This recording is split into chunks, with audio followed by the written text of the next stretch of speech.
In the ancient world, empires may have been founded through wars, but the greatest reason they survived was money. The Persian Empire was one of the empires that understood this before anyone else. For them, money was not merely a means of exchange. It was the key to establishing control, loyalty, and order over society. A primitive yet highly effective version of what modern states do today with budget policies was being implemented by the Persians thousands of years ago. By watching this video until the end, you will clearly see why the roots of modern financial systems extend all the way back to Persian palaces. If history and finance-focused content like this interests you, you may consider subscribing to the channel, because what is explained here goes far beyond surface-level historical information. When the Persians first appeared on the world stage, the use of money in the ancient world was highly disorganized. Every region applied its own measures, its own weights, and its own rules. This made trade difficult and rendered tax collection almost impossible. The Persians did not see this chaos as a threat, but as an opportunity. The first thing they did was turn money into an instrument of centralized authority. Gold and silver were removed from being randomly circulating values and brought under state control. Standard weights were established, and a uniform payment system was created. As a result, money earned at one end of the empire carried the same value at the other end. This seemingly simple step was the practice that formed the core of Persian economic power. The tax system was built according to these standards. The people knew how much they had to pay, and the state could calculate in advance how much it would collect. As uncertainty disappeared, economic stability emerged. The Persians also did not limit themselves to merely collecting money. They redistributed it strategically. Loyal administrators were rewarded, while those who disrupted order were economically weakened. In this way, money turned into an invisible instrument of social discipline. This financial order fed the army, repaired the roads, and kept trade alive. Behind the Persian Empire's ability to control a vast geography, for a long time was this silent yet powerful system. They understood one thing very well: people obey out of fear, but they are bound by money. In the next section, we will explain how the Persians combined this financial power with trade, routes, and provincial administration, and how they placed the empire on a solid foundation from within. The greatest mastery of the Persians in money management was their ability to spread this financial system smoothly across the entire vast imperial territory. While doing this, they used centralization and local flexibility at the same time. The empire was divided into provinces called satrapies, and each satrap bore economic responsibility for their region. However, this freedom was of course not unlimited. Collected taxes, the currencies used, and expenditure categories were all bound by rules predetermined by the central authority. In this way, local administrators operated the system but could not change the system itself. For the Persians, trade routes were not only an economic tool, but also a political one. Major trade arteries were placed directly under state protection. Caravan routes were regularly inspected, and bridges and passes were maintained by the state. The reason for this was clear. If trade stopped, tax revenues would fall. If tax revenues fell, the army would weaken. If the army weakened, the empire would dissolve. The Persians recognized this cycle very early. That is why they did not see merchants as enemies, but as integral parts of the system. A merchant who traded safely earned more, and a merchant who earned more paid more tax. This created an economic cycle that functioned without coercion. Moreover, the Persians used money not only for internal order, but also for foreign policy. In some regions, instead of engaging in direct warfare, they preferred to create economic dependence. Through trade privileges, tax incentives, and financial support, they bound rival powers to themselves. This method was, in fact, the least costly way to expand influence without using the sword. For the Persian court, what mattered was not the land itself, but the value created from that land. For this reason, some regions were kept under strict military control, while others were controlled through economic dependence. This flexible approach saved the empire from being rigid yet fragile. Money was also a tool of oversight over the satraps. A provincial governor who performed well became wealthy, while one who failed was quickly removed from office. Thus, personal interest and state interest were kept on the same line. In the next section, we will examine how the Persians used this financial order over social classes and why the people did not rise up against this system through major rebellions. Behind the success of the Persians in managing money lay not only technical regulations, but also their ability to include different layers of society in the system. They did not turn money into a palace instrument disconnected from the people. On the contrary, they positioned the financial order as a natural part of daily life.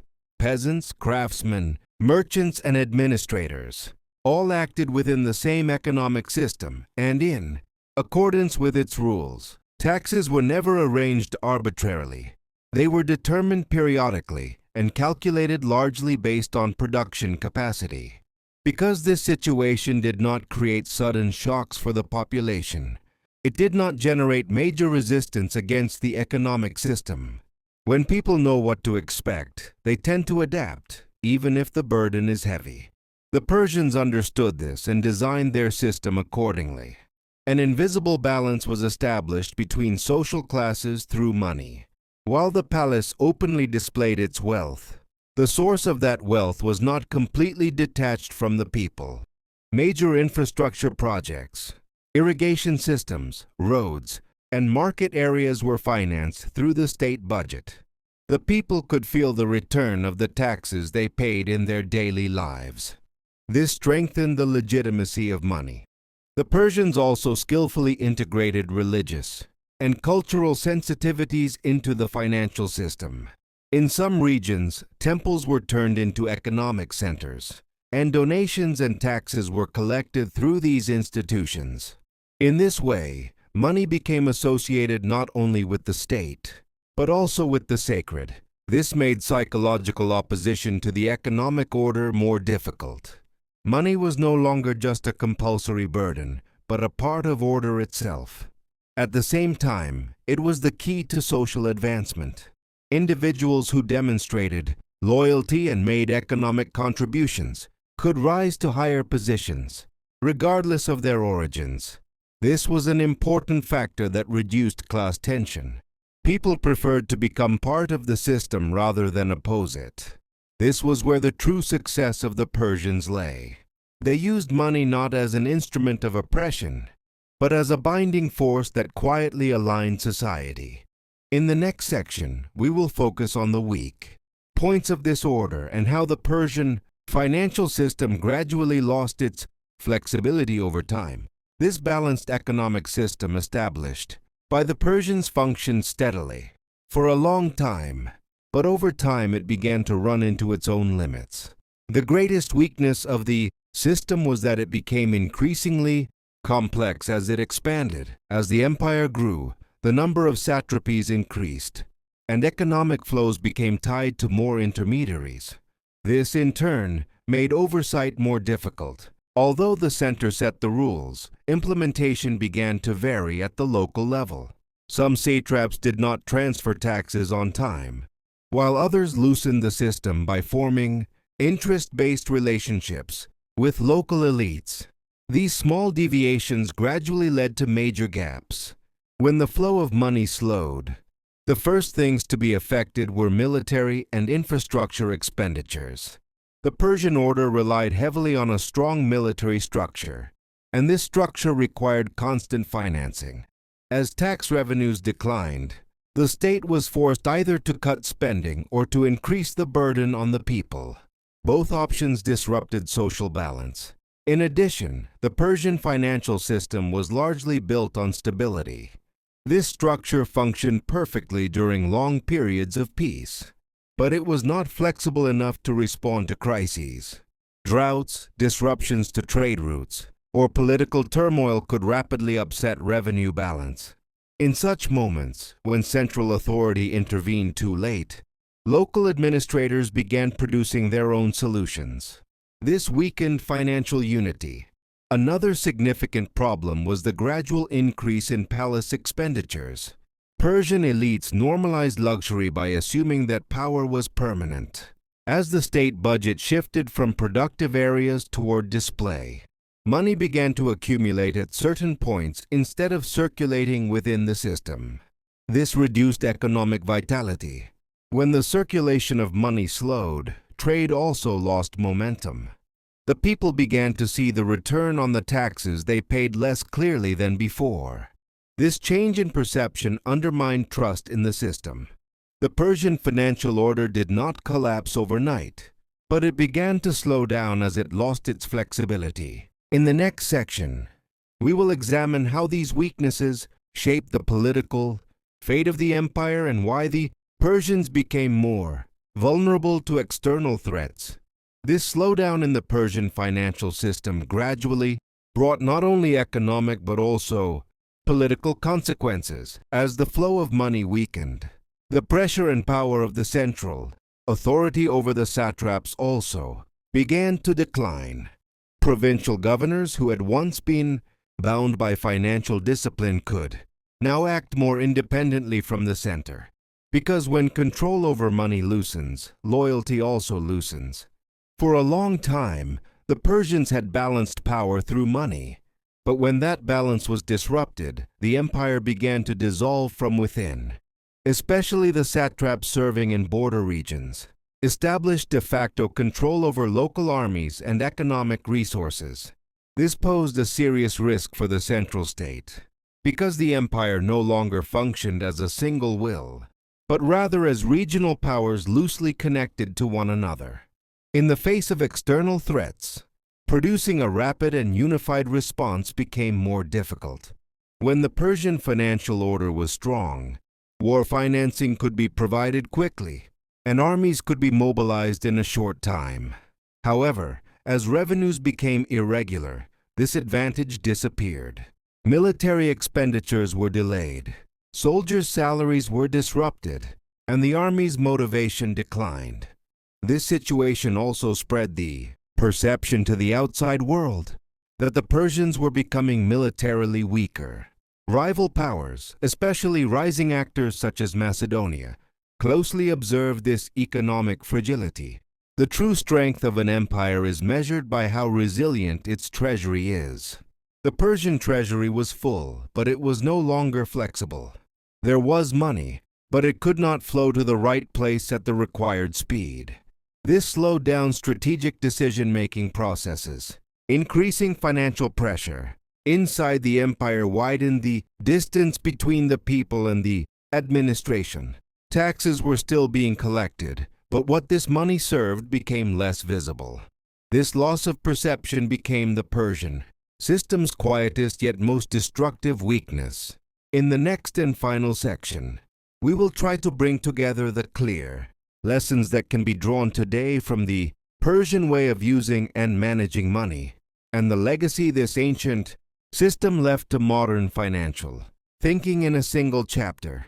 The way the Persians used and managed money was one of the most conscious and systematic financial structures ever established.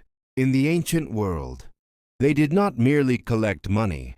They turned it into a strategic instrument to create order, ensure loyalty, and keep the empire standing. Through a standardized monetary system, predictable taxes, and protected trade routes, stability was maintained across a vast geography for a long time. However, this story also leaves us with an important warning. No matter how strong an economic system may be, once it loses its flexibility, becoming fragile is inevitable. The Persians managed money very well, but over time they underestimated the cost of managing it. While revenues remained stable, expenditures increased, central control loosened, and money began to accumulate instead of circulate. At this point, power still seemed to exist, but it was no longer effective. Today, we encounter a similar picture in modern economies. Budgets grow, institutions become stronger. But if the system cannot renew itself, the same outcome becomes inevitable. This is exactly where the legacy left to us by the Persians gains its true meaning. Money is not a guarantee on its own, unless the mindset that governs it changes. Even the richest treasury cannot save an empire. The Persians teach us this. Economic power does not lie in accumulated wealth, but in using that wealth at the right time, in the right place, and for the right purpose. This story also reveals the relationship money forms with society. As long as people see the return of the taxes they pay, they remain loyal to the system. When this bond is broken, order quietly dissolves. This is exactly what happened in the ancient Persian world. If we are to draw a single lesson from this story today, it is this: money is a tool, not a goal. What sustains it is not numbers, but trust, balance, and sustainability. When this balance is lost, even the greatest empires are inevitably consigned to the dusty pages of history.